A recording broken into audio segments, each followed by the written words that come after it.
Yo, yo. Look, what up, everybody? How you out doing out there?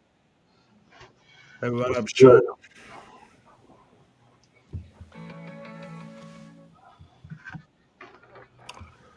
What's going on, Sean? How are you? Just been a busy day. Just your run of the mill. Everything happens on a Tuesday day, Mark. It's very consistent in my life. Or well, hey man, what's good, everybody? Rob, what up? What up? If anybody that's watching, hit that like button. Link and subscribe. You already know what it is today, guys. You know NFL, and NFL conference championship games went down this weekend. So you already know what it is, man. And if you know me, you already know what it is for me. I'm excited. I'm hype. We running it back. We about to have a rubber match, you know what I'm saying? You feel me? We running it back. And I'm very confident, man. Spoiler alert. I am super confident. Um, because it's hard to beat somebody twice. It's very hard to beat somebody twice. Tell that to the Chiefs versus the Bills. Tell that to Josh Allen. Ask him Hey how hard man. it is. Well, let's just go ahead and get into it. Let's just go ahead and get into yeah, it. Yeah, because you say like tell that to the Bills, but yeah. hey, Chiefs got the Bills' heart, man, and that's just what it is. Ain't Hey, nobody, ain't nobody got our heart over here. well, I'm just saying. Some would say, well, it has been said that the Chiefs ain't scored 30 points all year.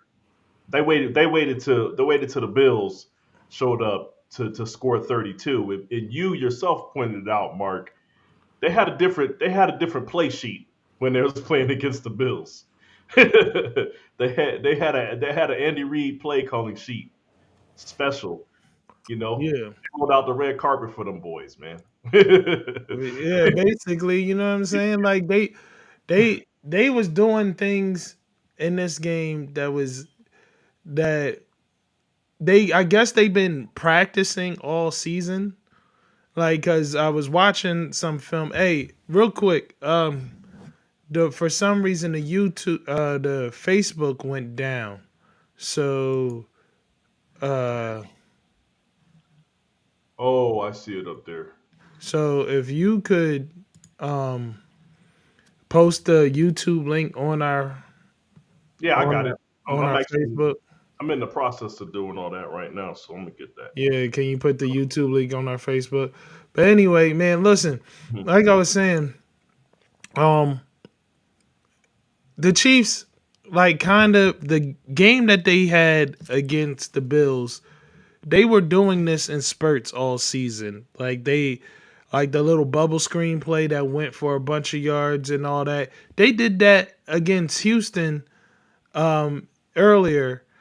And in this game, it was the same play, but this time the way they did it was they did it through emotion.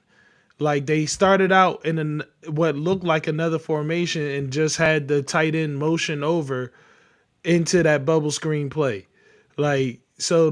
And they've been, and I guess this, all the other games this regular season was for practice. And now it was like, oh, the conference championship is the show. Yeah, And, that's pretty much how they performed, man. They, they, they haven't scored 31 all season. Haven't scored 31 points at all this season. Conference championship game, scored 31. Crazy stuff, right? yeah, and I'm not even gonna just say didn't score 31 because like they just didn't. They didn't score. They weren't scoring at all. Like consistently scoring somewhere around 20 points, right? Like they were winning games with scores in the teens. Like they weren't. It's not even that they ain't scored 31. They ain't even been close to 30 for most of the season, man. It's crazy how that worked out. Um, Yeah, but like you were saying, they saved. It's like they were. They were practicing. They were keeping some things in the tuck that they wanted to try. And they waited till now, which lets me know that whatever you saw in the championship game ain't everything. That means they got some more stuff they about to pull out the sleeve for the Super Bowl. Sure, they have some special plays, particularly for Xavier Worthy, and as well as Hollywood Brown, because I think they showed a bit much with Xavier Worthy in this game, and I feel like the next up is going to be the Hollywood Brown plays in the Super Bowl. But but yeah, man, they definitely hit him with the oh, you've been studying film, huh? Watch this. Yeah, whatever film study they did, there was no film on the stuff that they was doing to him in that game, man. Uh, but yeah, I mean, either way you slice it. I know I've talked about it off air, but yeah, man. I saw I saw the game, and I know what I saw. What I saw was a Bills team that was in the game early after getting bailed out by a bunch of dropped interceptions, which which makes it even more strange that they lost the way they did, because it's like, I mean, I could sit here and try to criticize you for bad play, Josh Allen, but you were bailed out, early, right? And it's not like you had a million incomplete passes or a bunch of turnovers or anything. You just didn't convert um, on the plays where you needed to convert to extend drives or to continue a scoring drive. So this is different than the Ravens game. This is just like what you're talking about, man. We own you. You know what I'm saying? And no matter which way the game plays out, we're gonna end up on top. We're gonna end up the victors. So it definitely seems like, even if it's, I don't know if it's completely in Josh Allen's head, but I can tell you this: if it wasn't up to this point, it is now, man. Did you see that man's face in the press conference, Mark? Defeated. Hey, man, that man was finished, man. I just watched a compilation where they showed him in 2020, 2021, 2023, and then 2024. And they were just, it was like little 5-second clips of each year in the press conference. And I could tell you, he just exponentially gets more and more depressed, man. Every time he loses to this team, man. Yeah.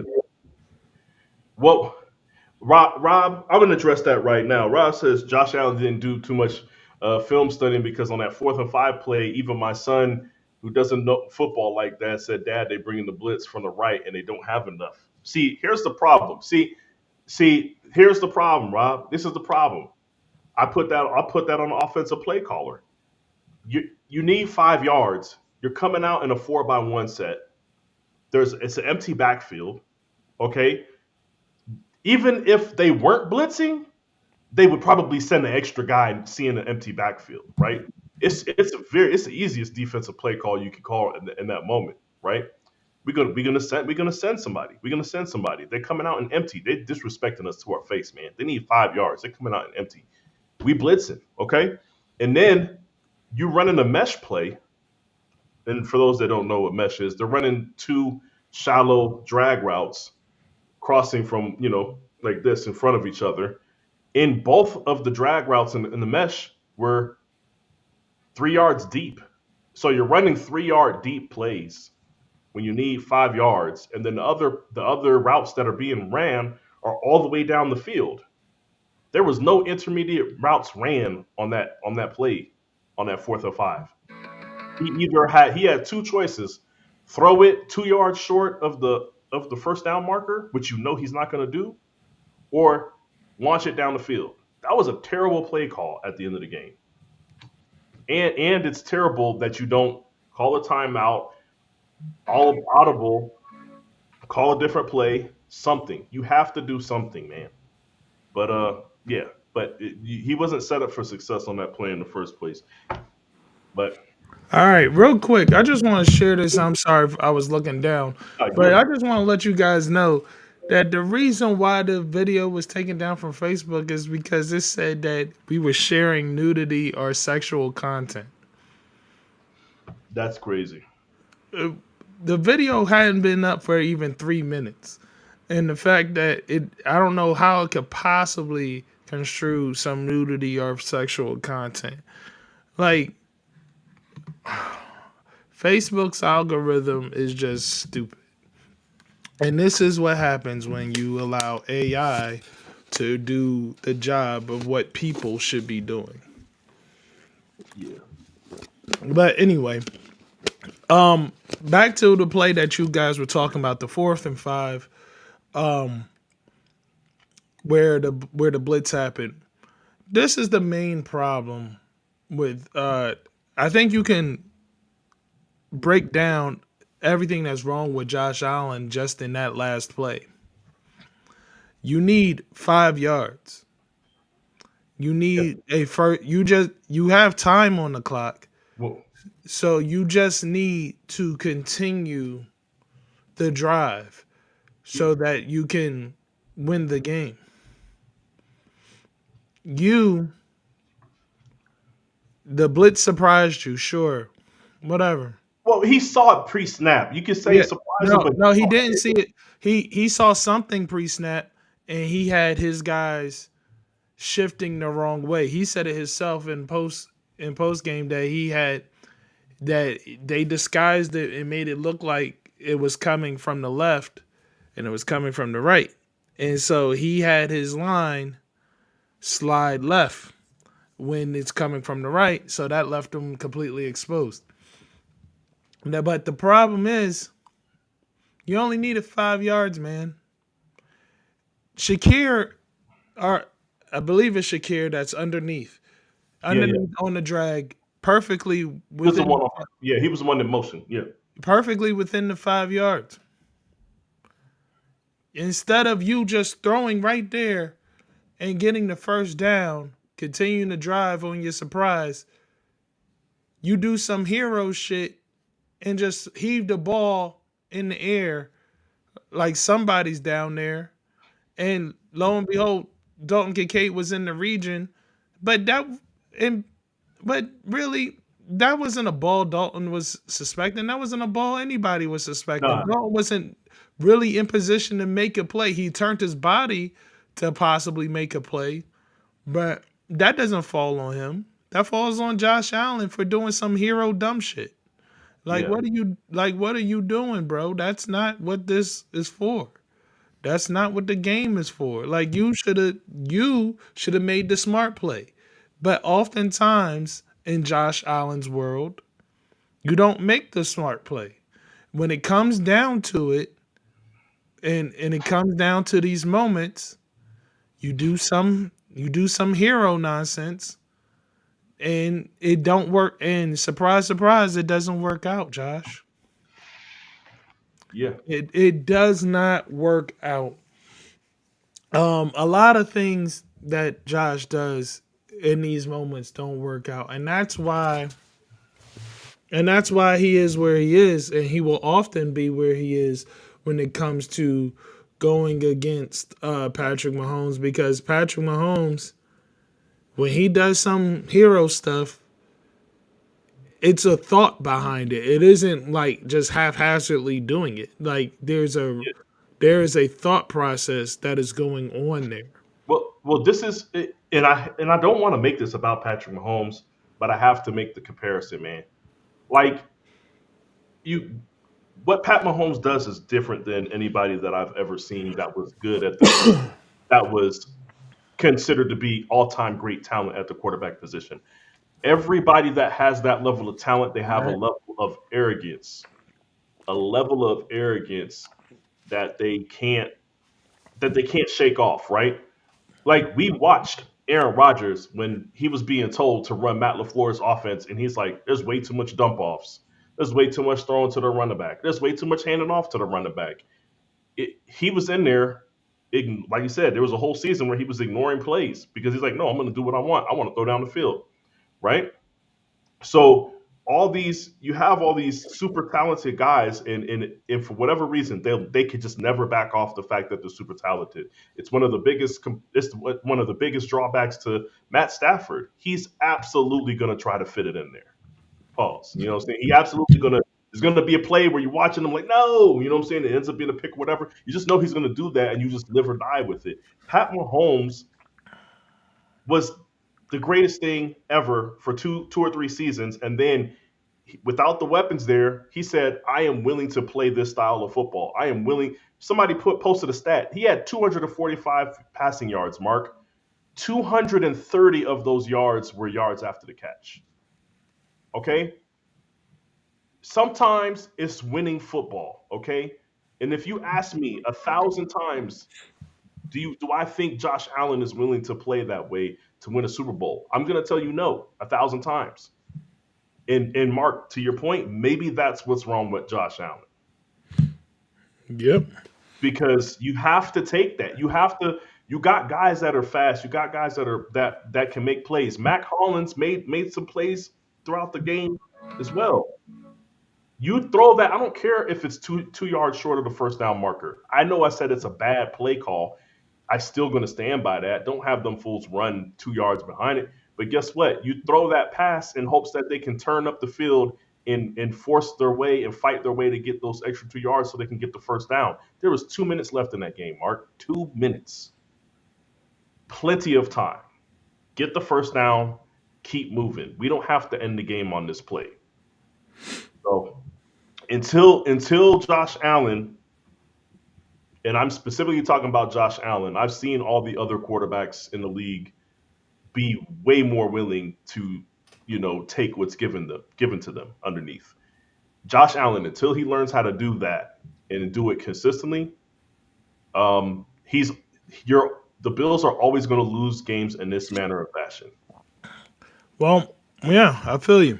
And with that, I kind of want to talk about this one thing real quick, but that really pisses me off. It's going to say nudity, and there is absolutely no nudity whatsoever. Like that. There ain't nothing on my shirt. There ain't nothing on my hat. There ain't nothing on your jacket. Nothing. And Matt, I just want to answer this real quick. I can answer these really quick. He said that's Andy, not Mahomes. The play calling for the Bills became stagnant and obvious. The play calling for the Bills has been like that for a long time. And what they do is this season they've been playing that way. And then when it comes time for them where they actually want a big play through the air, they just unshackle Josh Allen and tell him go get it. Okay, that's what's been winning for them is the stagnant play calling, as you say. That's what's been winning them the game. James Cook won the game last week. And he was keeping them in the game and keeping them alive in this game this week, right? So you have to, and saying it's Andy not Mahomes. We watched Mahomes uplift Andy Reid already. Okay, we've watched that happen already. Like Mahomes doesn't have to prove anything to us about what he can do. So yes, if this style of winning is more Andy Reid than Mahomes, then so be it. But Mahomes has shown me that he's willing to not.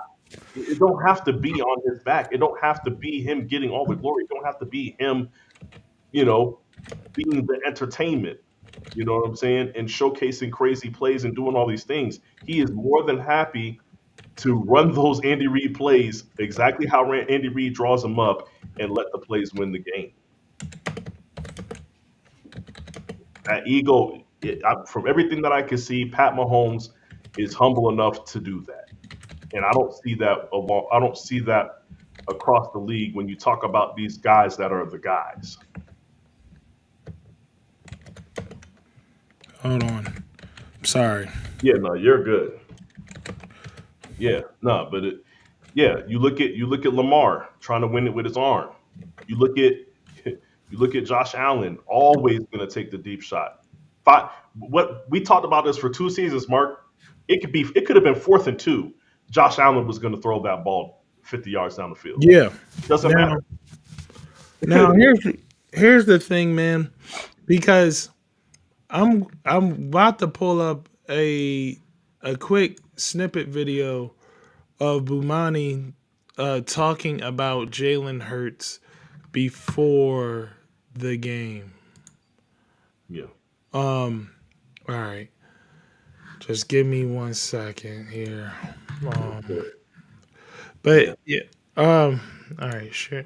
I was just if you take more time, I was going to answer this. Yeah, go ahead, please. If Andy Reid retires, if Andy Reid retires this year, Mahomes never makes it back to a Super Bowl. He is Bill without Brady. I think it's a false equivalent. I think he's Brady. I think he is Brady. I think he can go back without Andy Reid. Now, will he immediately go back? I don't think so. But if Andy Reid retired now, it might be a few years. But let me explain to you somehow how this works.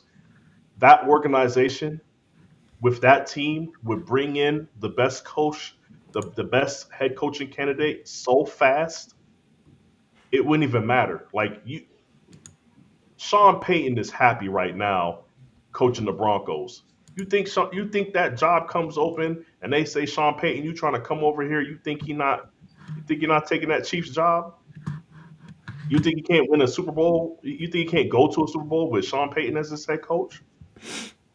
Like this is no man, nah. It's there's other head coaches out here that are good enough that can coach up that team to get them to a Super Bowl. All right.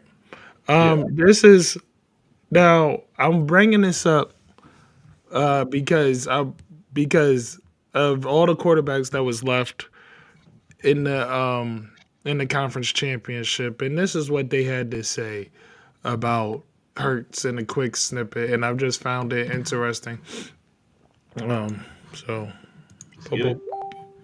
my god, dog. Do you think that there is a possibility that what the Eagles are doing with Jalen Hurts will maybe kind of change the way that teams view the role of the quarterback? He's not bad, but he is not very good. I don't believe that you can't win a Super Bowl with him, but I don't think you're going to win a Super Bowl because of him either. There's 4 teams left. If you put Jalen Hurts on any of the other teams, do you think they would have a chance of winning the Super Bowl? No. Right. The Eagles basically have clearly the best roster, right, left. And you wonder, like, if they were to go back and do it again, would you give Hurts that second contract? If they hadn't given him the second contract, who is their quarterback? Because right behind him on the bench is worst case scenario, because that Kenny Pickett is cheeks. Real quick, here's the thing, man.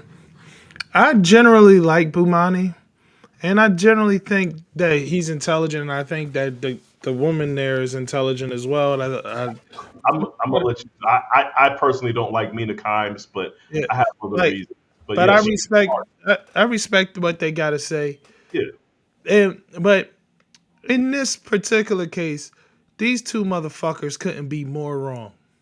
Like, couldn't be absolutely more wrong. And the reason why I say that is because they said you put Jalen Hurts on any other team, could they make it to the Super Bowl? If you put Jalen Hurts on the Bills, he makes the proper play. yeah. He makes the proper play if you put him on the Bills. If you cannot be more wrong. Jalen Hurts is not out here lighting it up with his arm. Who gives a shit? He makes the proper play. Thank you. That He I think makes the play to continue the drive. This is what NFL analysts do not understand. Jalen Hurts is a winner of football games. That's what he does. He what you need from him is what you're going to get from him. He's not going to try to do it all because guess what? It's 22 people on the football field, dog. One person isn't meant to do it all.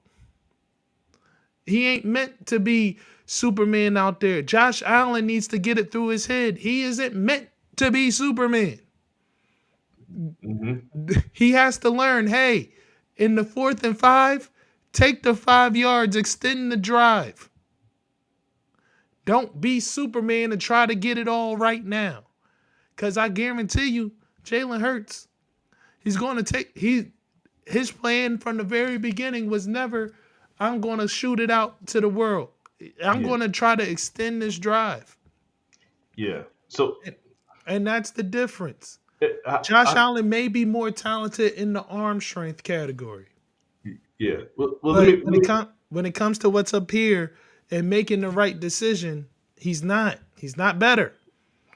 He's not better. None of and the only person that would say is on his way is Jaden Daniels is on his way, and but we'll get there when we about the Eagles. Yeah, yeah. So I'm gonna say this, man. It's to say that he wouldn't be able to look, man. uh, We just talked about the Chiefs situation, and we just talked about the way that they played football this entire season. Are you telling me that if you put Hurts on the Chiefs with the calls that the Chiefs have been getting all season, you telling me that you swap them out? Because let's be honest. Are we gonna say be honest? Mahomes hasn't done anything crazy to wow you with his arm this year because of the play calling. He hasn't been put in that position to have to do that, man. So I think there's multiple QBs in this league that could probably play that style of football that the Chiefs have been played all year, with Pat Mahomes at QB. I don't even think Hurts is the only person that would still get the Chiefs to the Super Bowl with that team. That's what I think of the Chiefs team. I just think they have the best coaching staff known to man right now. Okay, so with that said, Mark, you're talking about decision making. I have said this. I have said this. This is one of the things that I said that I liked about Brock Purdy. The decision making between Brock Purdy and Jimmy G is light years different. Jimmy G has a bigger arm. Jimmy G, when for the plays that he can process, he processes them faster than Brock Purdy. But he can't process every play. He can't make two or three reads. But the point is, at the end of the day, I was like, when you have somebody at the quarterback that you can trust their decision making, it makes the offense look better because there's less turnovers, there's less back-breaking mistakes. Brock Purdy ain't perfect, but you could see the difference between Jimmy G and Brock Purdy, even if the stats look similar, right? And let's talk about Jalen Hurts. Since he's been in the league, he's been one of the quarterbacks or one of the best quarterbacks in the league when you're talking about minimizing turning the ball over. You can say whatever you want about him. He protects the ball all the time. Okay. I don't worry about Jalen Hurts throwing a weird oddball interception. Like the interception that Lamar Jackson threw last week wouldn't have happened. Okay. There's Right. just a lot of like this, these things matter. Yes, he's not as talented, but it matters. All of these things matter. Okay, Matt says, "What are you saying, Sean? Is any starting QB could duplicate what Pat Mahomes is doing? No, not every, but the great ones. And even like we talk about how great Matt Stafford is. You put Matt Stafford there, he's going to have a game where he's going to have a couple games where he wants to go off script. Matt Stafford is absolutely not going to play within the confines of that. But you get somebody like Jared Goff. You telling me Jared Goff? Now, granted, he can't take off. All right. I don't know if Sean is frozen or if that's for me. But it looks like he's frozen. You guys tell me what's up. Um, or is it my whole thing frozen? I don't know. Okay, now yeah, lost Sean. Give me 1 second. All right. All right, man. We lost Sean for a second. He'll come back. But yeah, man. The thing is, like in a lot of situations, like if you put Jalen Hurts, like back to the Bomani thing and all that. If I put Jalen Hurts on the Ravens, I think the Ravens win that game against the Bills. And the reason why I think that is because you put Jalen Hurts on that team. Jalen Hurts is going to be like, look, dog, I got Derrick Henry back here. I'm not going to throw a pass right now. I'm 3 yards from the end zone. I have zero reason to throw a pass right now with Derrick Henry in my backfield. He's going to run the fucking ball. Like that's the difference, man. The difference is like he's going to try to just do the smart. He's going to try to do the smart thing, and also that's partly the difference between the coaching staff. The coaching staff of the Eagles finally figured it out. They finally figured it out. The coaching staff of the Eagles finally figured it out. They said, "Oh, we have the best offensive line and the best offensive line coach in the entire NFL. Utilize it. There's no need for us to drop back 30, 40 times because it looks pretty. And this is what, and the media will talk nice about us if we throw a bunch of passes, or we'll get a bunch of highlights if we throw a bunch of passes."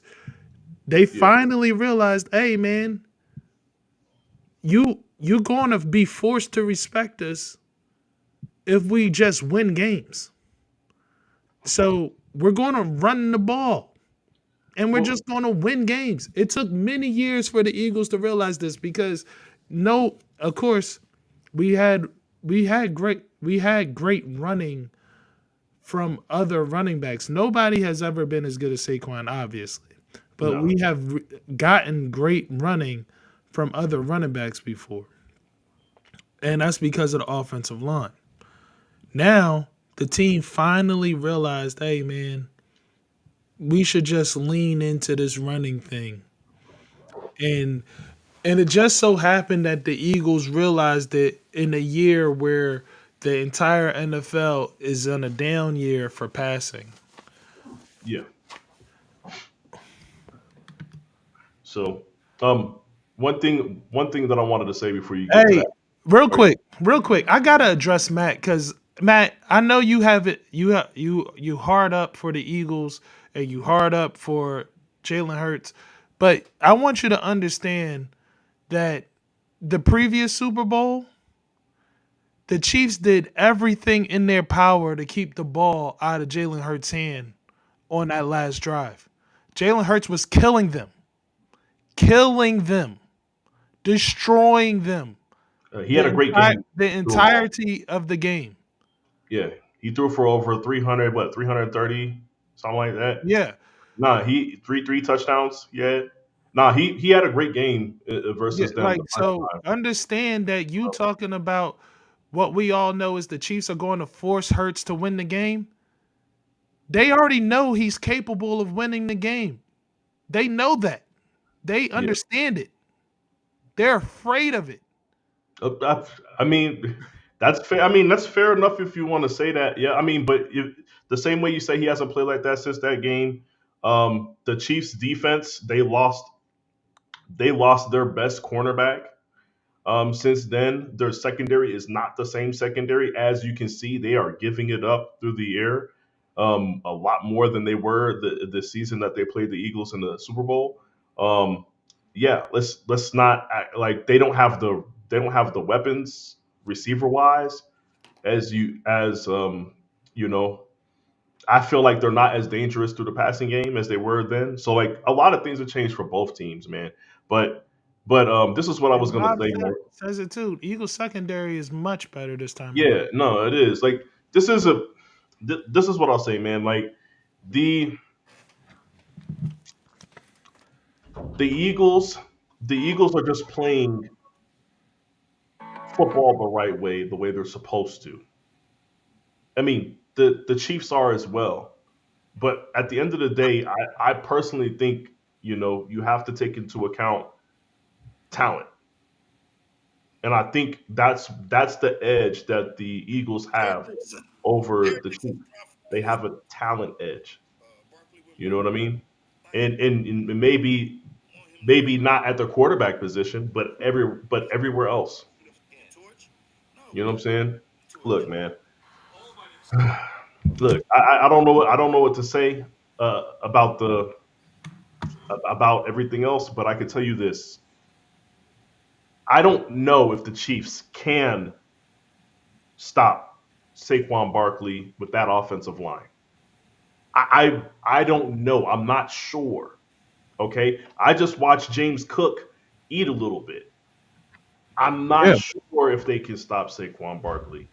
And James Cook would have ate a little bit more if Josh Allen was willing to give him the ball. Yeah, Or if I shouldn't say Josh Allen himself, but I should say Josh Allen and the coaching staff was willing to give him the that's ball. the one thing I wanted to bring up just to shut down the whole 4th and 5 talk. 2 minutes left, 3 timeouts. The blitz is coming. So two things you could say for sure. Number one, everybody on TV could see that blitz coming from the right side, not the left. Josh Allen didn't see it. That is on him. Okay. Number two, okay, whether it's Josh Allen or the coaching staff, somebody has to call that timeout. Somebody, if you don't get it, the game is over. Somebody has to call. You got 3 timeouts. Okay. I don't like that shit was just mismanaged. Okay. It was just piss poor. The play call I thought was trash. They saw it was going to get blown up. Nobody called a timeout. They're trusting their quarterback, right? They got the superstar quarterback that they paid all that money, so they're trusting him and saying whatever Josh Allen wants to do, we're going to go with it. We're going to live and die with that. Well, okay, if you're going to live and die with that, then I don't want to hear no complaints about you losing 4 AFC Championship games to the Chiefs. I don't want to hear it. Every game you're going to leave it up to Josh Allen to whatever he wants to do. All right, cool. Hey man, so listen. But yeah. So I mean, we talked about we didn't really talk about the Chiefs and the Bills as much as we talked about that 4th and 5 play, and we talked about Josh Allen. But I do want to talk about the. I mean, we watched the game, so there's no need to talk about the highlights of the game. But I want to talk about I want to talk about Jaden Daniels. Yes. I want to talk about Jaden Daniels from the standpoint of this. This is this young man's very first time ever in a NFL conference championship game, and this is his rookie season, and he's in the championship game. They lost. They categorically lost. They lost badly. But Jaden Daniels was unwavering and unshaken. Yes. Jaden Daniels played with poise.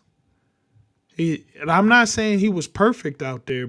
I am just saying he was not playing scared. He wasn't playing nervous. He wasn't playing faster than the game speed. He was controlled in his efforts. And it's crazy that, and I'm going to keep bringing Josh Allen up because for as much as the NFL wants to elevate Josh Allen, I'm not giving Cliff Kingsbury all that credit. Go ahead. Absolutely not. We could talk about it, but Yeah. But as much as the NFL wants to elevate Josh Allen,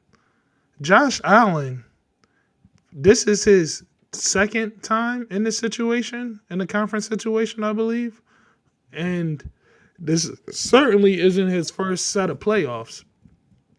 And Josh Allen went out there and played jittery. It took him a while to settle down. We watched that first drive. He threw 3 picks in a row that just got dropped. And everybody was like, Josh Allen needs to take a breath and calm down. Like, we watched Josh Allen let the game get ahead of him. And I'm not saying I blame Josh Allen for what happened. I'm just saying for everything that they attribute to Josh Allen being one of those guys, we really watched a fresh rookie young man go and be what they want Josh Allen to be. and we watched him play with poise, control, and like just unwavering grit.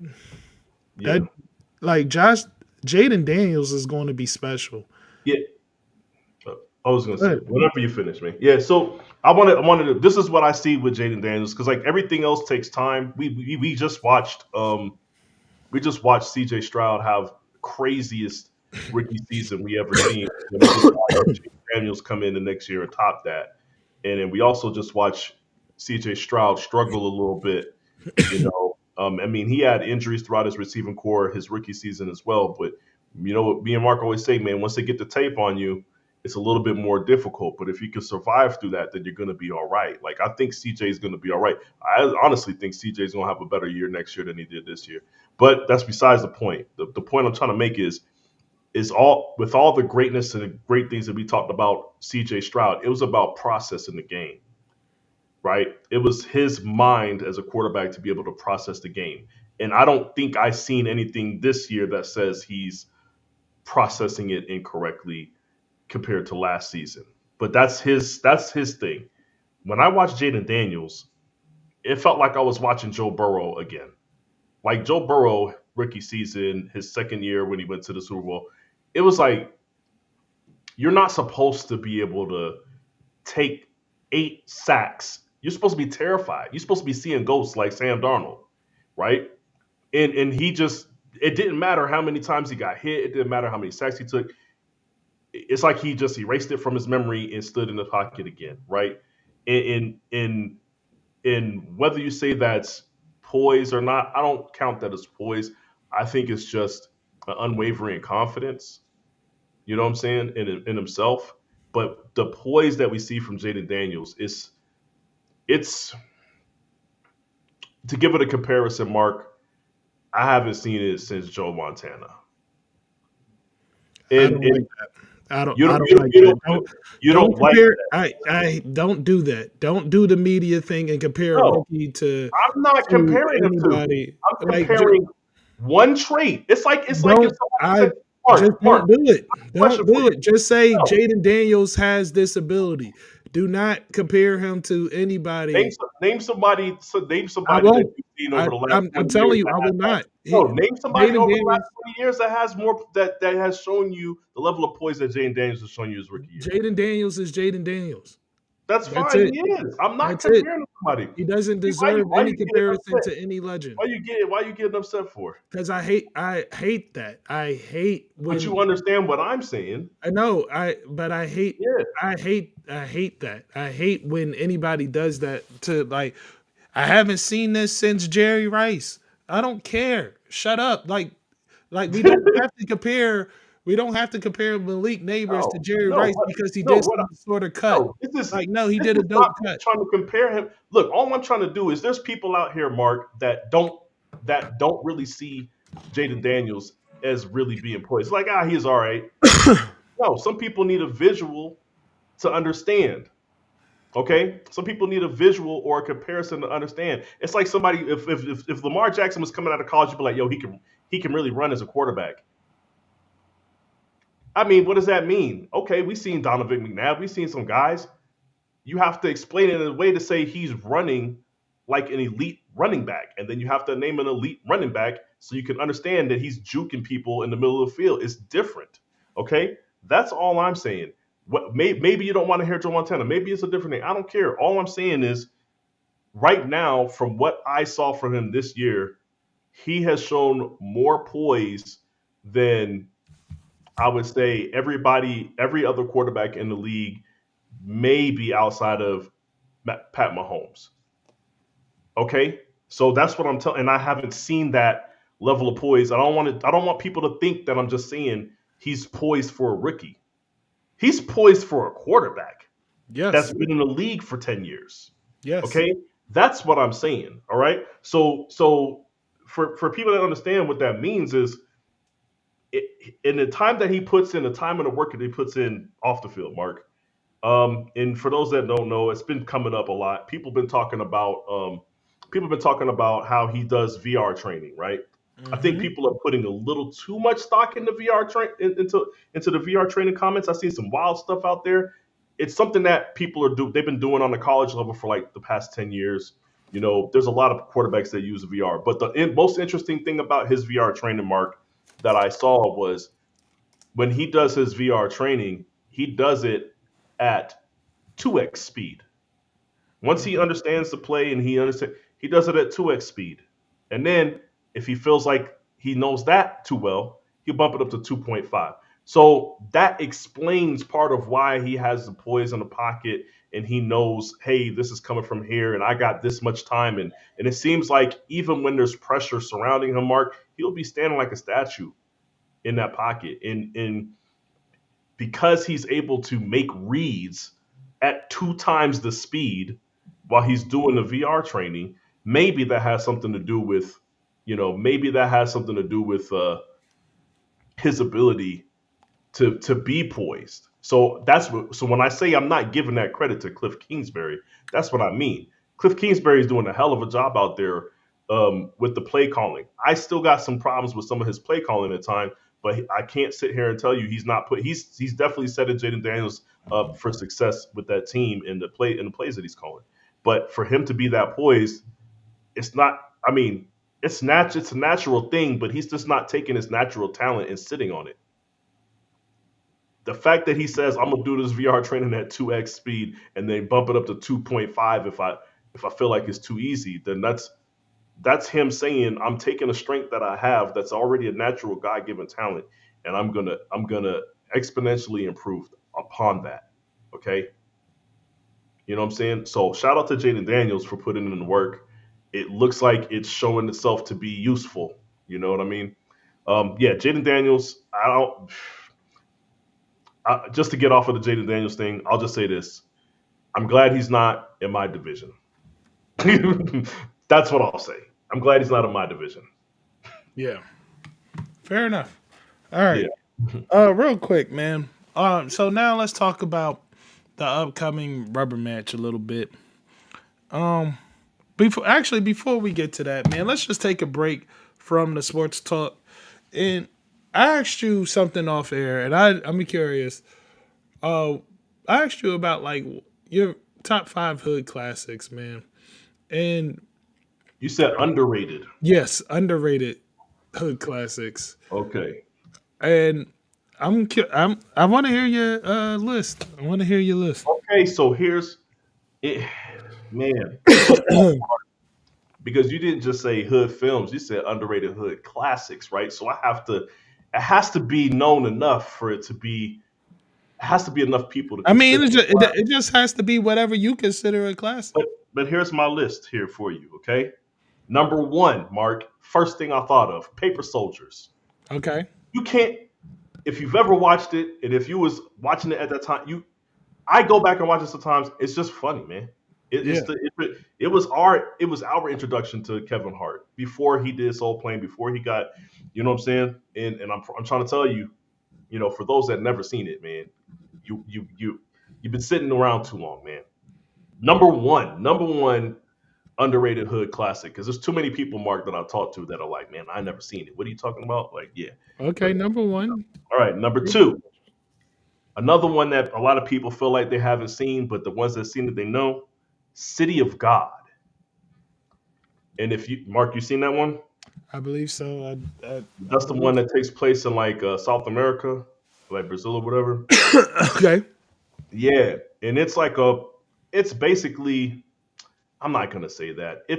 I was gonna say it's like a Brazilian Scarface type joint, but honestly, man, that shit is like a million times better than anything I've seen when it comes to that type of a tale where you watch the coming of age, you watch the rise and the fall. I think it's a top 3 drug movie. Okay. Forget hood classic, you know what I'm saying? But that's number 2. Number 3, Mark, one that doesn't get talked about that much anymore. Jason's Lyric. Okay.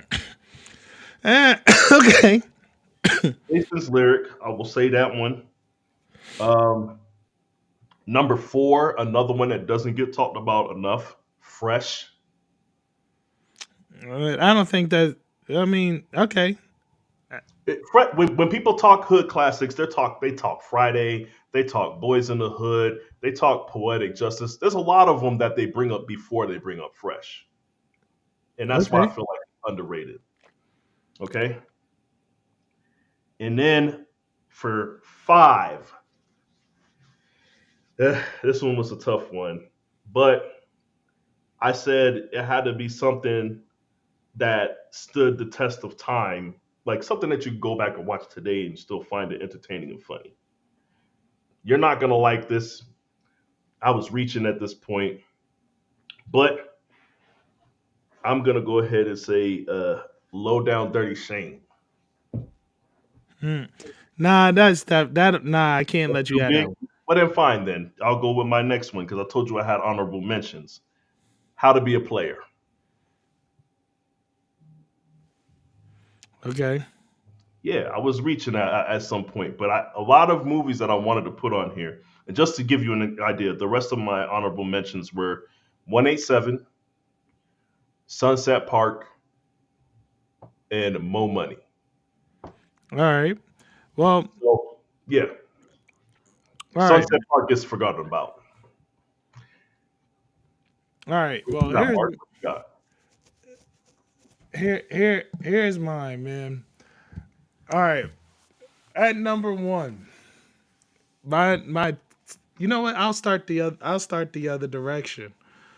I'll Five. start the Okay, yeah. other I'll start the other direction. At five, I have Empire. I don't know if you remember Empire, I do. but Empire was dope. Empire with John That Leguizamo. was yeah. Yeah, and like I don't know if people remember, but the scene with Fat Joe and the shotgun came from over the toilet and shit. Yeah. like like that's my shit, man. Empire is dope as hell. Oh, yeah. So I got Empire at number five, where John Leguizamo played G. Um, I'm gonna go with another Puerto Rican John, but the name escapes me right now. Um, the the dude from the Puerto Rican dude from from Coach, not from, yeah, from Coach Carter. Oh The, yeah. What about him? Yeah. the Puerto Rican dude. Remember the movie where like he was a drug dealer or whatever, and like trying to go to college for his family and all that shit. What is that dude's name? I don't remember his name, bro, but I know he's been in everything, man. He's been in everything at that. He had a nice little run as a non-main character. Yeah. Um.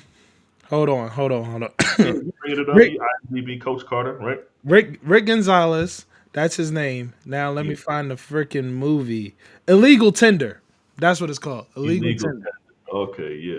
I'd mess with Illegal Tender. That joint was fire. Yep. Okay. See, they both know what I'm talking about. They Yeah, already yeah. knew There you Illegal go. And Tender. it was quick. It was quick. That's Yeah. number four for me. Okay. Um.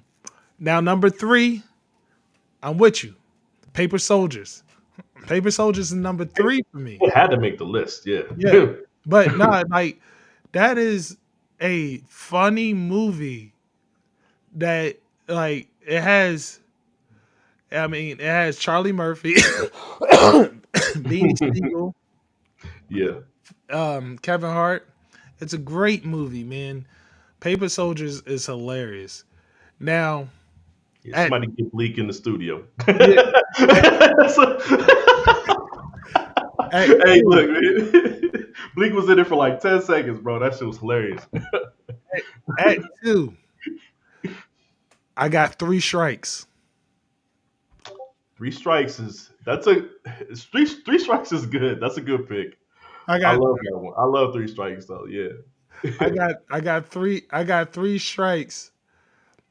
I got three strikes at two. Like that that joint is hilarious when the bull was with the cowboy boots in the barbershop. Like, come on, man. Like it's Yeah. just and then when he was like, look, man, I'm tired of you pressing me. And he stole on him. Like Nah, yeah, I'm with you. You know what? I think Three Strikes kind of suffered from being one of them joints where it's like, it's a Yeah, it Nolan just came Master out at the P wrong joint. time. Yeah, it's another Master P. Look, we're not trying to watch no low budget. And it's like, well, it's actually not even low budget, man. You guys need to go watch that. Like, nah, Three Strikes got watched heavy in my neighborhood. So yeah, nah, I'm with you on Three Strikes. That's a good one, and it don't Now get the at love. number one, at number one is the one that inspired me to ask you the whole question Okay, in okay, general. let's go. At number one, I got Trippin'. You know what, Mark? That's Trippin' is the number one. ultimate Mark, underrated hood classic. hey man, when first off, and I'm just gonna name one scene, cause this shit knocks me out every time, bro. That man had his dream. And he was looking on the And he's, edge. he's looking up the edge, man. His parents and shit looking at him like, what the hell's wrong with that boy, man? I don't know, man. Like, hey, man, Trippin was hilarious. That was a phenomenal movie. I went to see that in the theaters. That's one of them joints that watching it in the theater, the second that shit came out to where you could purchase it, it was purchased, man. Okay? My whole family watching it dying, bro. That Trippin', you're right. That might be when you talk about like funny, like hood classics, and it's crazy because it was a movie that was in the theater. It wasn't like a your Yeah. hood classic. But when I tell you it's like it looks like it might be funny. That shit was 50 times funnier than the previews, man. Nah, Trippin' is a good one. I love that. Trippin' is my number one. Now I want to go watch that again. I haven't seen that in too long, man. It's been too long, man. So Yeah. you guys tell us who had the better list, me or Sean. I think you had the better list, man. I'll be honest with you. But yeah, Yeah, dog. yeah, you had the Like, better. You had more comedy shit on it. You had more funny stuff on there too. You know, yeah, but because yeah. tripping is hard. Tripping is hard, man. That's Trippin' is that one boy. yeah. Nah, that's good. But yeah, City of God.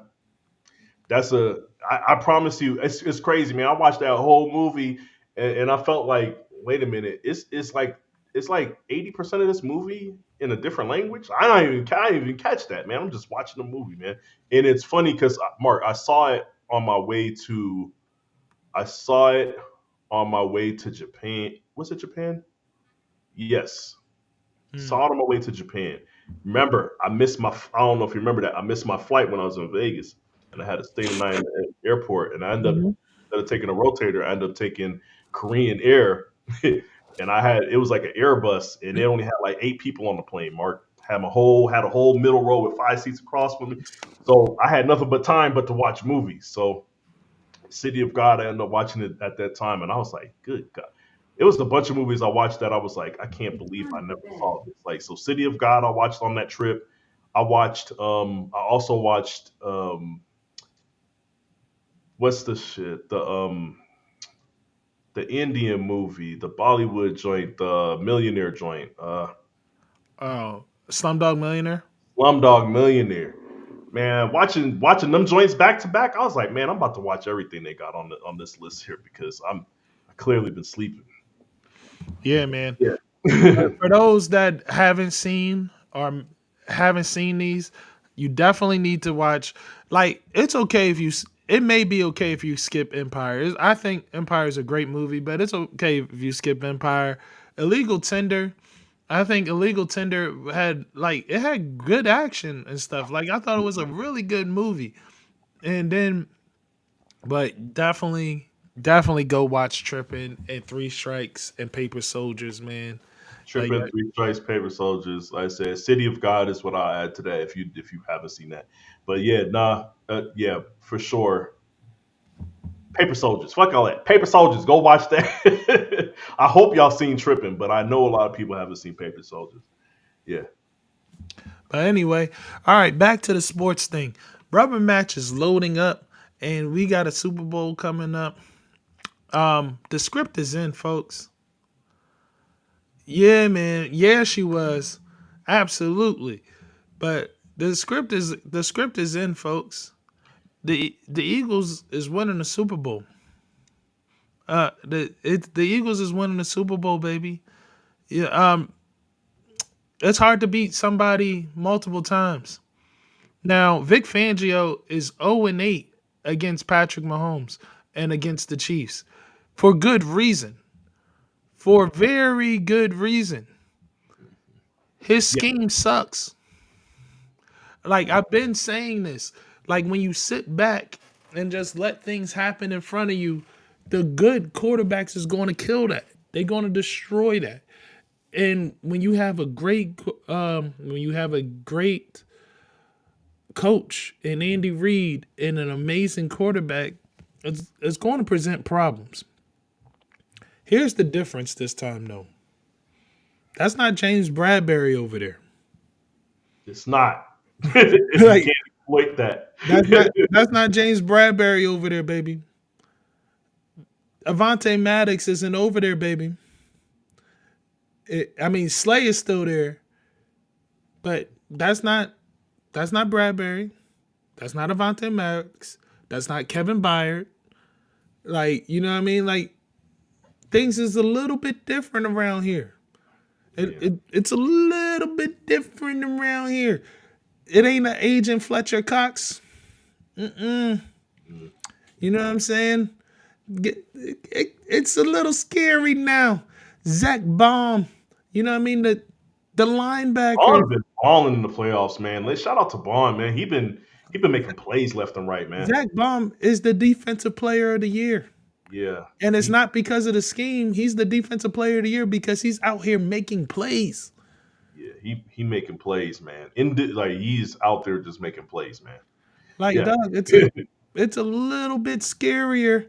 The individual talent of the Eagles is much better defensively than the last time around.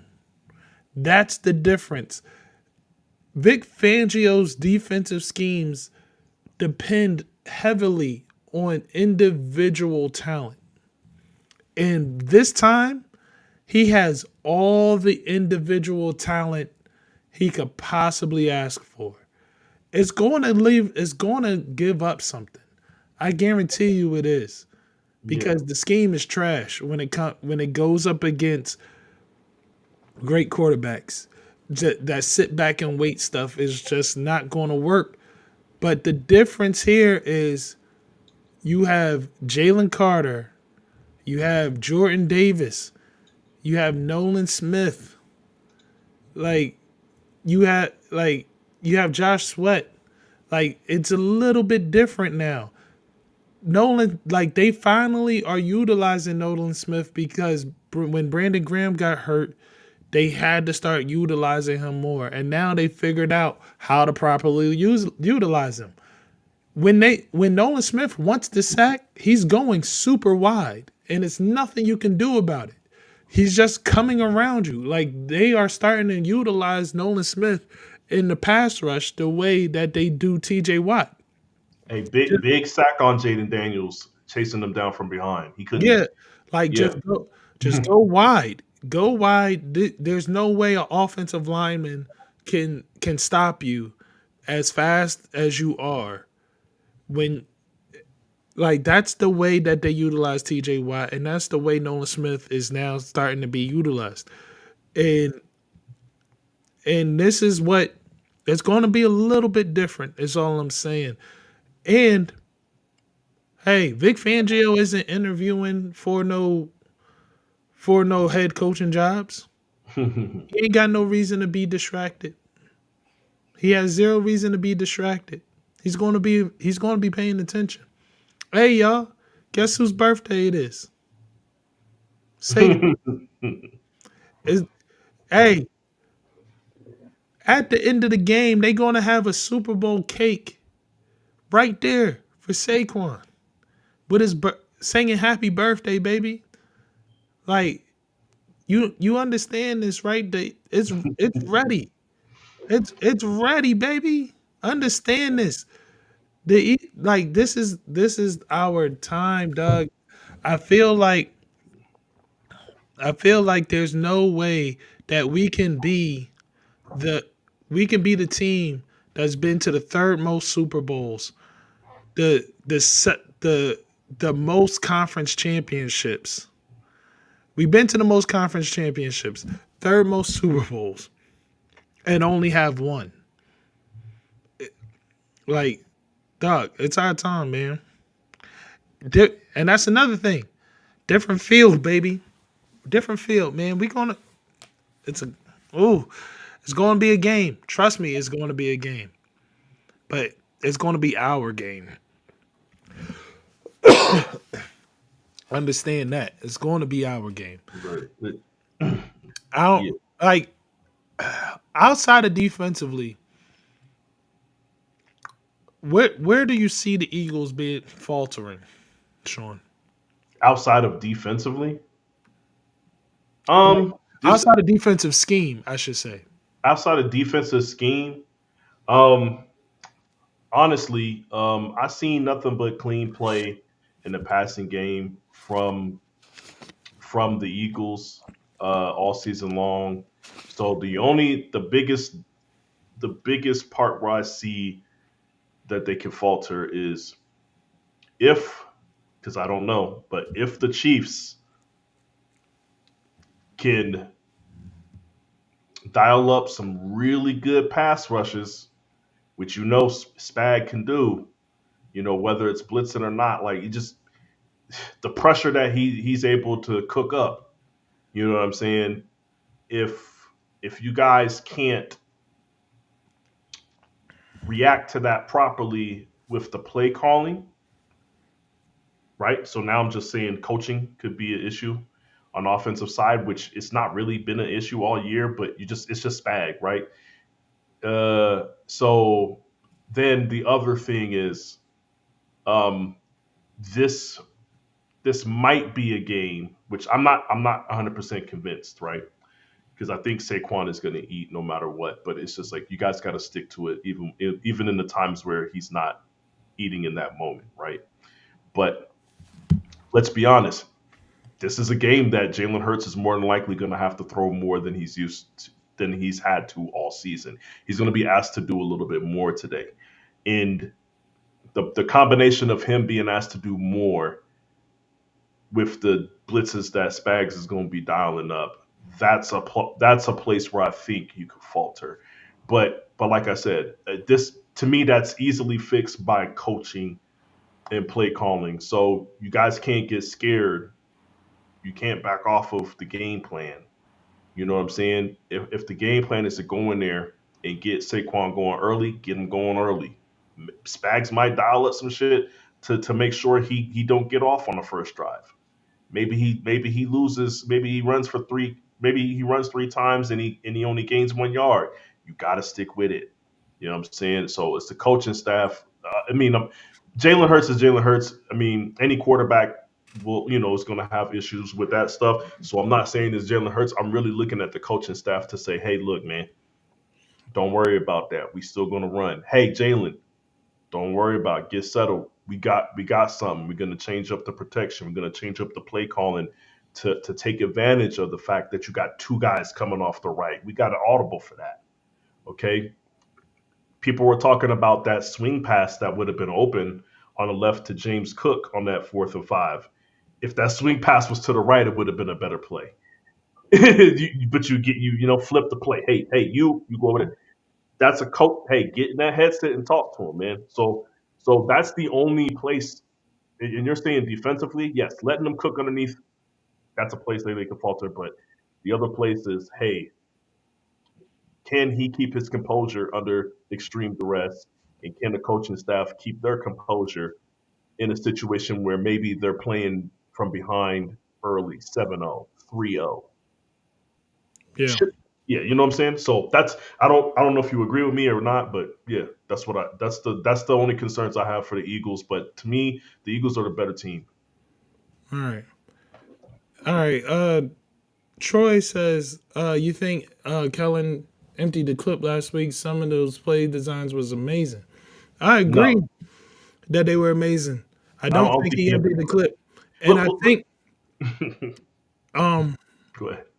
not and I also think that in those plays, some of those plays could be reused because I rewatched the game today And on the one pass where he threw to Dallas Goddard like 25 yards up the field, AJ Brown, it feels like AJ Brown should have been the number one read there because AJ Brown is coming on a slant wide the fuck open. Like wide open on a slant. And I'm like, if like granted, Dallas Goddard was for the more yards, but AJ Brown was the faster read, and that would have been at least 10 to 15 easily, Yeah. easily on that play. And I was just like, dang, that's a really good play design. And then he had the one where, Dallas could have been the lead blocker, but he also could just do the shovel pass to Dallas Goddard. That was nice too. Like I don't see no reason why you can't go back to that one. There was quite a few plays that even they could just reuse those. So and maybe maybe they take a play out of Andy Reid's book and reuse certain plays from earlier this season, but just make it look a little bit different by it starting out one way and changing through emotion to be the play that they were aiming for. But at the end of the day, I'm not looking for a lot of passes. I'm looking for imposement of will. Like, dog, we got here this way. Don't say you didn't see that play calling from Kellen in Dallas. Okay, that's I was just gonna make reference Now, to LA, calling no, in we Dallas. ain't see that. Not in LA. That's why I didn't mention that. But I think maybe he didn't have the freedom to call what he wanted to in LA. But in Dallas, they gave him free reign. And the season that Dak got hurt, he was on pace for 7,000 passing yards. We seen Kellen Moore in Dallas is the reason why I don't think he's finished. I don't think he unloaded a full clip. That's from what I saw in Dallas and what I know Kellen Moore is capable of. That's I feel 1,000% confident to say that he did not unload the full clip. He got some shit tucked, and you got to think about the way that the Eagles have been playing football all season, man. Like once you guys hit like week 5, man, the game got real simplified for you guys, and he didn't have to use as many crazy plays. I'm not saying crazy plays, but he didn't really have to open up the playbook too much for the remainder of the season, for more than half of the season.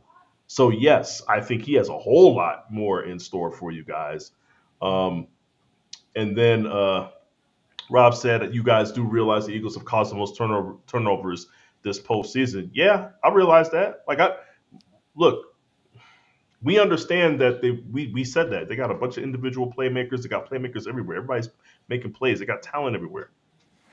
But those plays come from teams that don't want to take what's given to them underneath. And then it also comes from individual players that aren't protecting the ball in scenarios where they should be protecting the ball and they're getting it punched out. Eagles have not been hiding it at all. They're trying to punch that shit out on every play. Now, if you walk into the game and you don't take heed, that's on you. But no, man. If there's a team that's patient enough to take all the underneath stuff, then those turnovers don't happen. Okay? So yes, am I surprised that the Eagles are forcing turnovers against the teams that they played against? Absolutely not. So yes, this is a different game though. Mark knows you can't go into this game expecting the ball is going to get turned over, because right now Kansas City Chiefs licking their chops. Andy Reid's licking his chops. He's saying, look, they're going to give us everything underneath, and we're going to take everything underneath. That's what he's saying.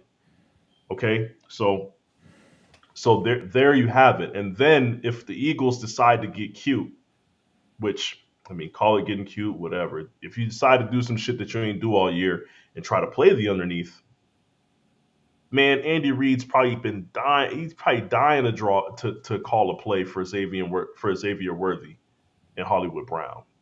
Okay, You got guys that can cover, but you ain't got nobody that can cover that speed. So yeah, it's going to be interesting to see how it plays out and how uh, I'm actually looking to see how the Eagles adjust defensively. Yeah. They haven't had to adjust defensively all year. No, they haven't. So yeah, but yeah, also and on the other side, Chiefs have been able to have their way as usual with being able to stop the run all year. They're not going to be able to have their way in this game, not the way that they want to. Okay, Sean, can we borrow Saucy Santana to scare Jake Hill so we can make extra points? Hey, look, Mark said that's unethical. That's not what you do to your teammates. It's really weird that you coming to me asking if you can borrow somebody to slap Jake Elliott. Now, what I will say is this: he can't do that in the Super Bowl, but he can't. Every point is going to matter. Can't do that in the Super Bowl, man. He can't do it, man. So yeah, I mean, you guys want to borrow Debo? Go ahead, man. You want to borrow the Vampire Slayer? Go for it, man.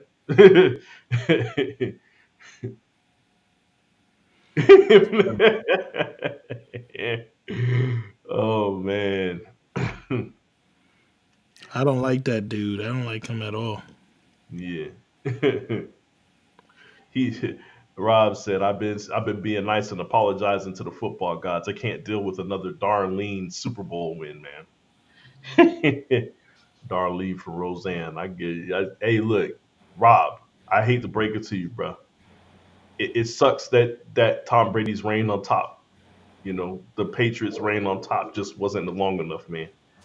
You know, you thought that reign was going to last for a long time. I understand why you don't want to see him win another Super Bowl.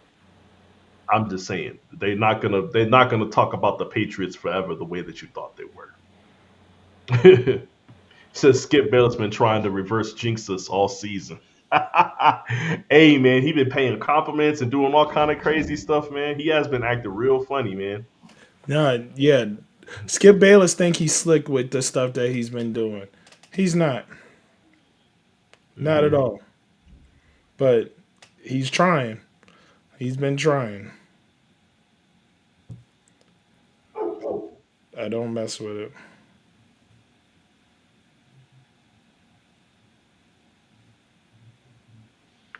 Yeah, nah. Said that boy got a long way to catch. No, he don't. I, Mark, how do you feel about the people? You know what? Nah, I'm gonna express my feelings on this first. I see a lot of people saying that. Like somebody like Rob just said he got a long way to catch Brady. I seen somebody said that he can't catch Brady because they don't think he's going to win 8 Super Bowls.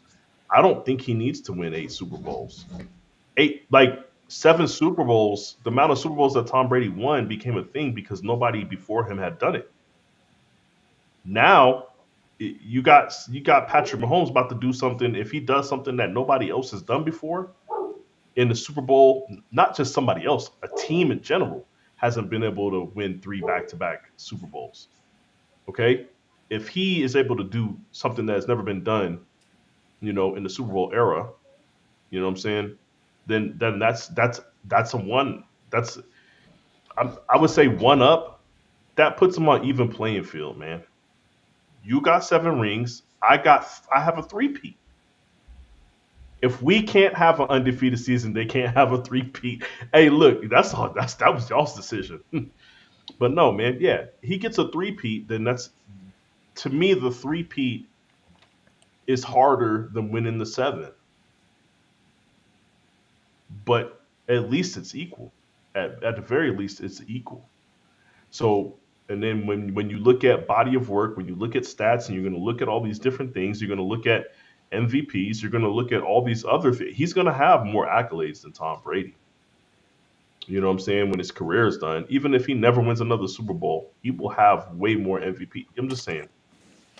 it's just one of those things. He's gonna have that all pros. He's gonna have the accolades. People forget Tom Brady wasn't out there getting all pros.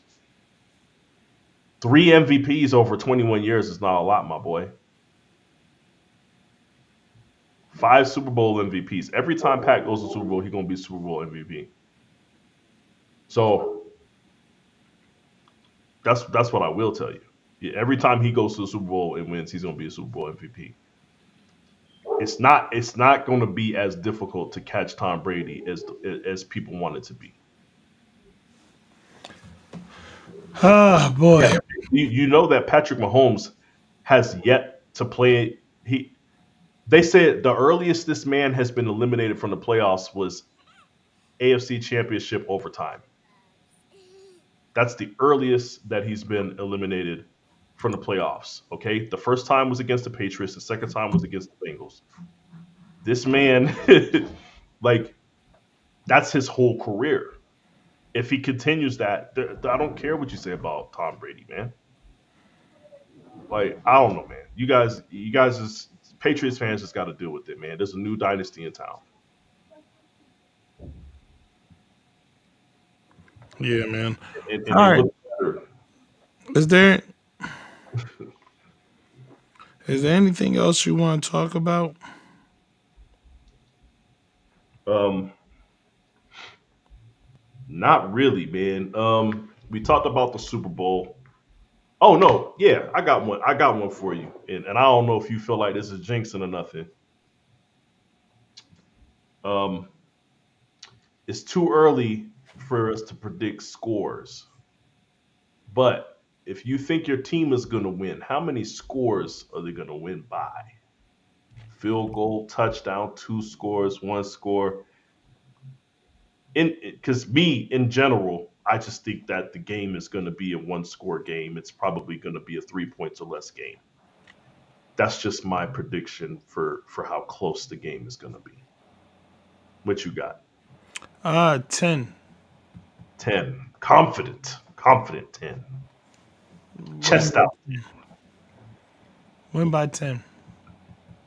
They said Pat already won a Super Bowl with every scenario possible. Great offense, no defense, bend don't break defense, average offense. Offense leads the league in drops, all world defense. You preach it to the choir, my boy. You preach it to the choir, man. It looks different. That Duval thing was that was the ultimate creep. Nah, I didn't see it, man. I gotta go see it, man. I gotta go see it. Yo, hey, how about this? How about this? How do you feel about Doug Peterson being the Raiders coach? How you feel about Dougie P? He was hired as the Raiders coach? Oh, my bad. Not Dougie P, man. Pete Carroll. Well, um, Yeah. I mean, I, I don't know. I honestly don't know. I Well, I think he has. I mean, I think he has a good a shot as any. He's going to bring some old school method to the Raiders, I guess. But it's I don't know how much he was involved in the construction of the Seahawks, but right now the Raiders' problem is talent. well, Pete Carroll was very involved in the construction of the Seahawks. Um, Pete Carroll. The thing about Pete Carroll is, until they stumbled upon fucking Russell Wilson, none of his shit was working. Yeah. Until they were, they did that made everything else work together. Right now, like you said, there's a problem with talent. Um, I feel like it's just strange because Antonio Pierce was a player. He's kind of a player's coach, even though he's still kind of hard nosed. He's still a guy that was a former player. He's a player's coach. You're now bringing in the biggest player coach there is in Pete Carroll. So this can't be something that you're doing to change the culture, right? And then when I look at Pete Carroll, how much different is the offense going to look Pete Carroll, I have a lot of questions about him, his ability to be a head coach in the league right now. So I don't know. I just look at it and say this is a lateral move. Yeah. That's what it looks like to me. You brought a name in though, so you want a headline or do you want wins? Because the things that are wrong with this team, Mark, is not. It's none of that. It's the talent. It's the coordinators on both sides of the ball. Like I just want to know what's going on. I can't say I don't like it. Can't say that I do like it. I think it's just a very muh, just meh Yeah, move. like I don't feel nothing about it because it's hard to Yeah, feel anything about it. I feel like it's uh, I think from a standpoint, I think Pete Carroll should enjoy his children and shit, man. Go home. yeah. Go home to your family. Yeah, like Doug, what are we doing? He's You 70. got a Super Bowl. You got some natties. What else you want, man? Like What you else you like want? you in your 70s, man. Enjoy your family, Doug. You want to be taking your shirt off with DK Metcalf after the draft. That's what are you doing, man? Hey man, nah, he want to be a player. He want to be a player, Mark. I don't know, but nah, yeah. Shout out to the Niners for actually doing something smart. With the coaching, I think they may have felt and seen the error of their ways and said, you know what, we was out here bullshitting. Okay, they went out, signed Robert Sala. So Robert Sala is now the defensive coordinator for the 49ers. Um, it's only the first part. It ain't gonna mean nothing if we don't have a defensive line. Last time he was our defensive coordinator, he was able to enjoy having DeForest Buckner in the middle, Eric Armstead, you know what I'm saying, Nick Bosa. We had a great D line. This is not that D line. Okay, so good thing for us picking them up. Go take care of the rest of the business, man. We've been having some weird off seasons, man. We don't like signing big name free agents. Look, if we free up the money to do it, go do it. Make the moves that you need to now, man. Robert Sala is not somebody I see hanging around the organization forever. Okay, there's teams that want him as a head coach and as a coordinator. That's why we had to pay him all this money. Okay, don't dilly dally with this shit. Go out in the draft, get the players we need to, and if we can't get them in the draft, get them through free agency. Don't do none of this bullshit that we've been doing. Okay, don't be signing no 32-year-old journeyman DTs. Okay, Yeah, I don't get with that. yeah, we got to fix our personnel.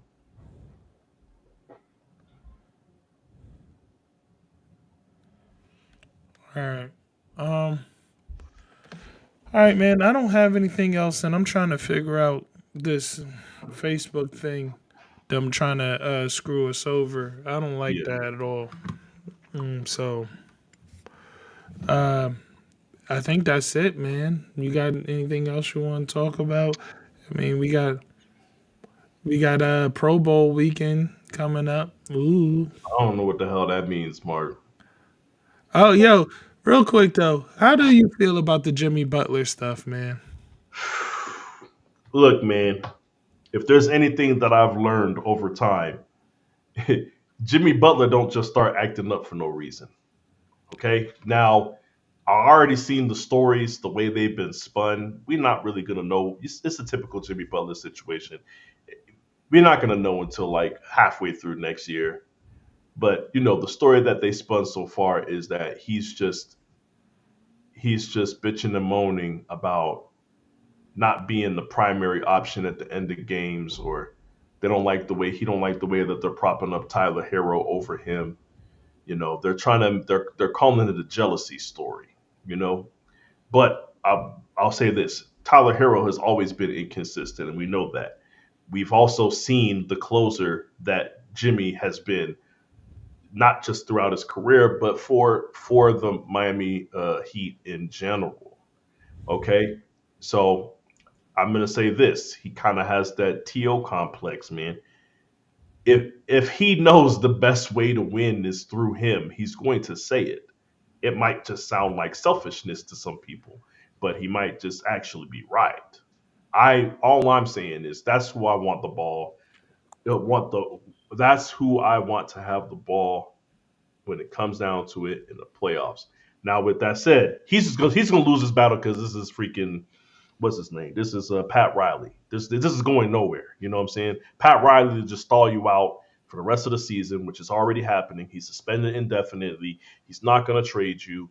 You're not going to force your way into a trade. This is Pat Riley. He's just as stubborn as you are. You're going to stay on the roster, and then he might even think about keeping you on the roster even after the offseason, okay? You're playing the wrong game, man. Okay? You're playing the wrong game with the wrong person. Okay? But with that said, it doesn't matter if you're right or not. Pat Riley he's in his mind, he's never wrong, and that's the way he stands on it. Okay? You've seen how he did LeBron. You've seen how he did D Wade. Okay? He made promises to D Wade, went back on them, and we're talking about D Wade, okay? Wade County. You know what I'm saying? So you're not winning this battle. But Yeah. I mean, there's nothing. I feel like it's just. I already know how this is going to play out. So Is it time for the Miami Heat organization to say thank you for your services to Pat Riley?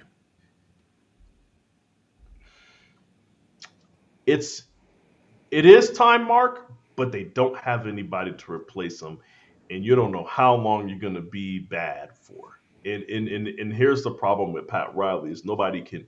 If Pat Riley could pivot, man. Like I watched the old ass Tom Coughlin with the Giants come out of retirement to coach the Giants, be in his old ways, and the team stars had to pull him aside and give it to him. And you know what? For an old man of his age to take the constructive criticism. I'm saying constructive. They was out of pocket the way they talked to that man, but he was out of pocket the way that he talked to them. So but he took that and he pivoted, Mark, and they end up winning the Super Bowl for it. You know, so he won two Super Bowls for it. So, but the problem is if you don't have nobody that can talk to him, and you know that you don't have anybody that can replace him, what else can you do? It's time for them to move on, but I don't see how they do it, Mark. They're just gonna be in purgatory. Hmm. Yeah. There's just certain things that Pat Riley does. There's certain moves that he should be making personnel wise that he's not willing to do. There's just too much stubbornness on the part of Pat Riley as to why they'll never make it over the hump. Yeah. Who do you see winning it all in basketball wise?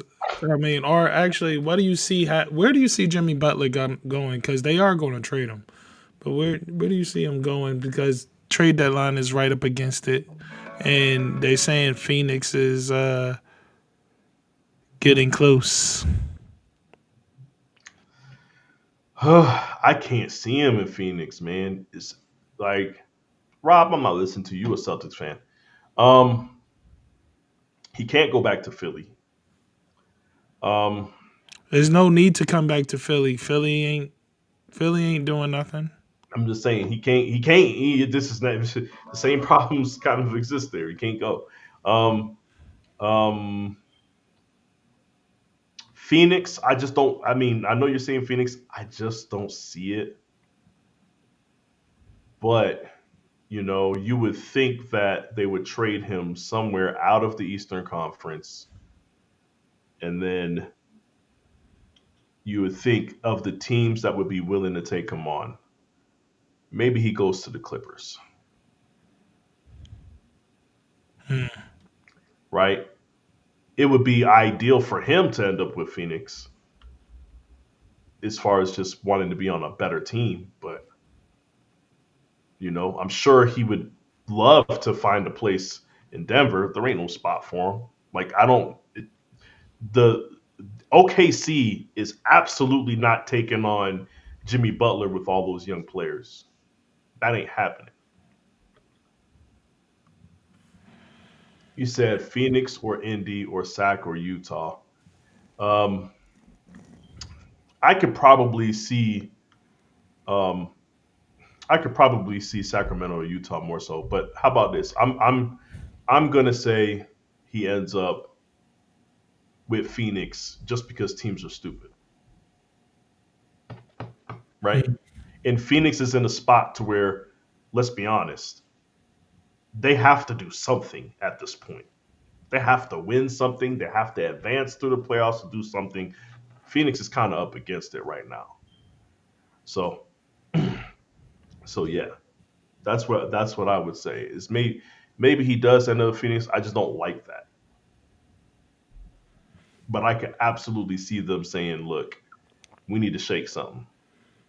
We That's can't crazy. waste time with KD and Book and all this stuff." So yeah, Rob said All he right. was Celtics to win it all back to back. I agree. I F-35 has crashed at Eielson. That's the second F-35 crash in a year. They had an F-35 crash at Kirtland, leaving the factory. Mark, that shit didn't even make it. It was on its way to Utah, and that shit that shit crashed at Kirtland. Left the factory, crashed at Kirtland. That's So crazy, bro. yeah, they need to figure out what's going on with them I'm planes. watching this joint just spin and fall out the air. It's nuts. Nah, they And got to it, figure. and it happened on the flight line. Like this joint just took off. Ooh, eh, This like I joint just said, took off. the Like one that crashed at Kirtland wasn't even up for. It was up for less than. It was like 30 minutes. like the landing gears are still out on this joint. They got to figure it out, man. Them things falling out the sky. Hmm. Oh, who do you think the Steelers should stay with, Russ or Fields? I'm going to tell Neither. you. Neither. You said I, neither. neither. And I don't Yeah. think I think this is I Steelers need a hard reset. Thank you, but they don't want to do it. So here's the thing, right? This era that they're in right now, I'm gonna call this the beginning of the Cordell Stewart era. Okay, the people forget that the beginning of that Cordell Stewart era Yes, Mike was T should go. yeah, the beginning of that Cordell Stewart era was terrible. He played great, but he was just carrying a dead team to fucking middle of the road records. You know what I'm saying? And people forget when they went to the Super Bowl, it was with Tommy Maddox in the year that fucking Stewart was hurt. Look, man, they should have reset. They should have reset then. They kind of did. They were forced to then. Now they gotten so good at scouting that they never reset. And I'm with you, Mark. Mike T has to go hard reset. That's what we mean by hard reset. Mike T has to go. They have to. I would auction off what you have right now. I have my concerns about Pickens' personality and his attitude already. That is not a long term player. That is not a Steeler for life, my boy. Okay. I've always had questions about Najee Harris's performance. Okay. You guys are voluntarily squeezing blood from a turnip just to say, look, we made the playoffs again and we out in the first round. Let that shit go. Auction it all off. Get rid of Mike T. Start from scratch. Get your draft picks. You guys are great at scouting. Do what you do. If you don't like a quarterback coming out in this draft, get one in the next draft. Get some gap stops. Some stopgap quarterbacks. I don't care. Hard reset. Fix everything that you need to fix, and then get back to it. You guys don't. You guys aren't even drafting guys with the Steelers character that you guys talk Right. about. Like you Like guys, George Pickens shouldn't be on that team. George yeah. Pickens shouldn't be on that team. Look, like you said, Fitzpatrick or Joey Porter is Jr. as well. Joey Porter Jr. He can stay. Fitzpatrick is somebody that you could get a lot for. Like it sucks. That's the thing about resetting. You sell off the guys that you could get the most for. Okay, and right now Fitzpatrick is one of them guys. You try to keep him, and then by the time your team gets good, he's now out of his prime. What are you keeping him for? You know what I'm saying? Nah, you have to clean house. You have to clean house. Joey Porter is young enough to where you can keep him, and you ain't got no problems with him. He's a legacy too. That works. George Pickens has to go. Like I'm trying to tell you, all these guys got to go. T.J. Watt can stay because you allow him to stay there and retire. But that's it. All the rest of them vets got to go, man. You just got to get rid of guys, man. It sucks. Get rid of them. Keep the old line if you want. I don't care, but you have to do a hard reset and let them people go, man. You're gonna be. Me and Mark had this conversation years ago. Mark said, I would much rather my team just suck for a year so that we can actually get the draft picks that we need, so we can actually get the players that we need. So yeah, and I wholeheartedly agree that that's where the Steelers are at right now. Like the retooling thing, man, doesn't necessarily work. You got to go through it a little bit. You have to go through it a little bit. The Eagles went through it. We went through it. We had Andy Reid. Shit got stagnant. It got stagnant. We had to move on. Andy Reid, it doesn't change the fact that Andy Reid is great. It's just it got stagnant here. We needed a change. He needed a change. And then, I mean, granted, we didn't hire the right guy afterwards, but Yeah, but but we got there. yeah, no, there has to be a down period. It just has to be a down period. Um, yeah, if Rob saying it sucks to me, I used to this shit being bad. Look, man, look, I understand. Even pre Tom Brady, y'all had Drew Bledsoe and all that. Look, y'all, you had a good time, my boy. You know what I'm saying? Come down here, man. Come down here and rock with the teams that had to go through some shit, man. Yeah, you know what I'm saying? I'm not even gonna lie. I don't care about the things that get said to me about being a Niners fan.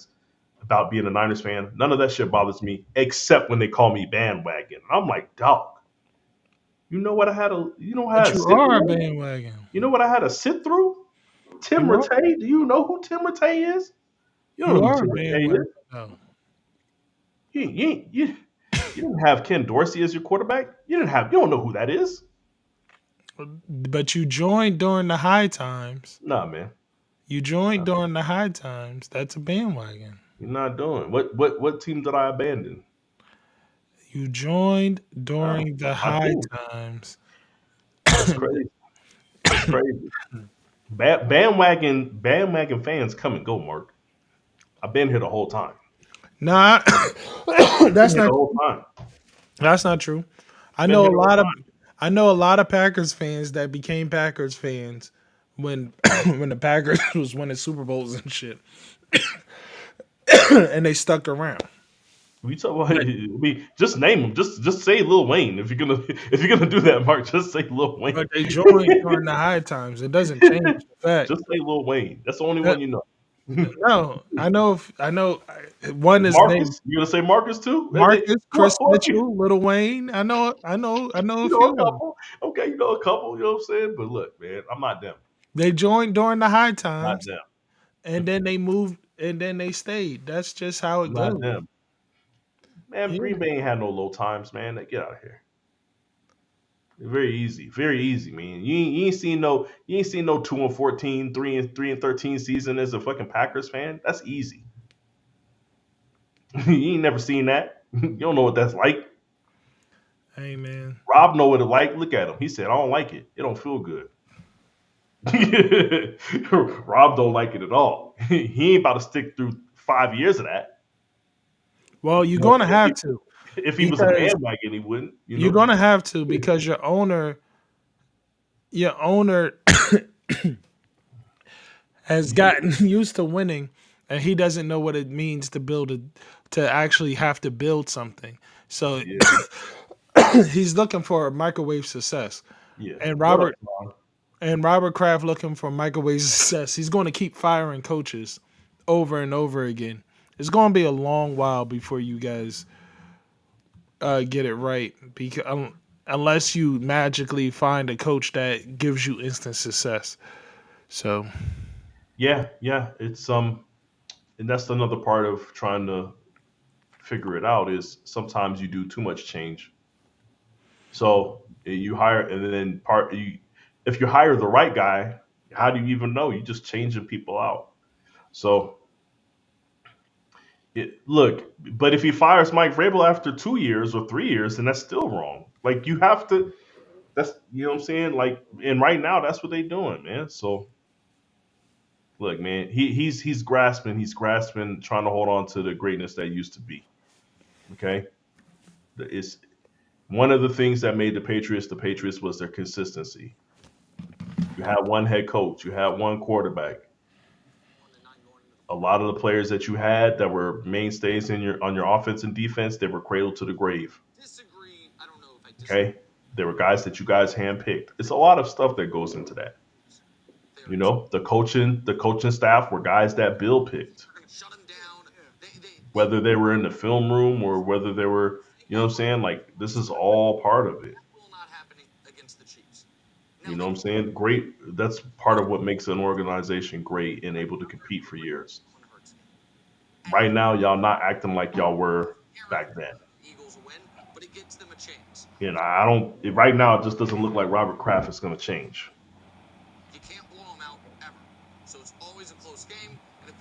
yeah, Yeah.